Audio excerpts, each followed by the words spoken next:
Guys এই video সম্পূর্ণ কার্যকলাপ শুধুমাত্র বিনোদনের জন্য, তো দয়া করে কেউ সিরিয়াসলি নেবেন না। এন্ড ফটাফট একটা রাব্বি বাবা। আম্মা কি হইছে? আম্মা কি হইছে? নানির হেডা বলে চিকিৎসা থাকলে কি কথা কম যায়। সরি আম্মা। বাবা আমি একটা রোগে আক্রান্ত বাবা, তুই যদি আমাকে হাসপাতালে নিতে পারিস বাবা তাহলে আমার রোগ সেরে যাবে বাবা। গরিব মানুষ আম্মা, মার্কেটে নতুন জামা বাদ দিয়ে আমরা পুরান জামা পরে থাকি আম্মা। এর একটা উপায় আছে বাবা, তুই যদি আমাকে পদ্মা নদীর পানি গিলাতে পারিস বাবা তাহলে আমি বেঁচে যাবো বাবা। আম্মা ওই পদ্মা নদী তো আম্মা ওই মুন্না মাস্তান ওখান থেকে পানি আনতে দেন আম্মা। তাহলে কি ওই পানির কারণে আমি মরে যাবো বাবা? এক গ্লাস পানির কারণে তুই আমাকে কথা দে বাবা, ওই পানি তুই আমাকে আনে দিবি আম্মা। আমি কথা দিলাম আপনাকে, আমি পানি এনে দেবো আম্মা। মামা সরি আম্মা।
ভাইরাস ফালার পর বাইরেন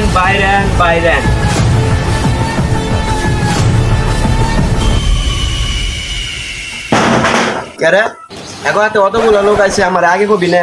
বস আপনি বয়খান কেন? আমাদের কাছে কুড়াল রান্দা চাইনিজ মানে সব আছে। 10 সালারে কেরে তগরাতে কাশি কে তোরা কি গাছ টাছ কাটছ নাকি? কি রে তোরাতে কুড়াল কে? তোরা কি গাছ টাছ কাটছ নাকি? আমরা গাছই কাটি আর গাছই কাটি। এক কিলো তাই হোক, তোদের কাছে কি কি অর্থ আছে দেখে? লোক আছে যে অর্থ আছে, তোরা খারার উপর মুইটা লাগবি। দেখে এই দাও স্যার। আরে বস এটাতে আমরা ছোটবেলায় খেলছি না, এটা আপনার টাকায় যায় কিনা দিচ্ছি না, লাগুনি তালি দেয়া। আমার মতো আইছি। বস এই যে আপনার পদ্মার পানি, এটার জন্য আপনার মা অসুস্থ না? আসলে তো এই পানিটা তো আমার আনতেই হবে, এই পানির কারণে আমার আম্মা অসুস্থ। বস তাহলে যেভাবে হোক পানিটা আনতে হবে। হ্যাঁ চল।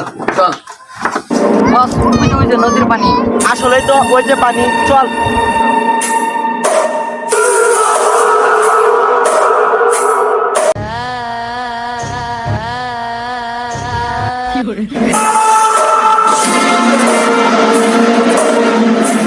বস ওই যে রাব্বি যেভাবে হোক ওকে ধরতে হবে বস।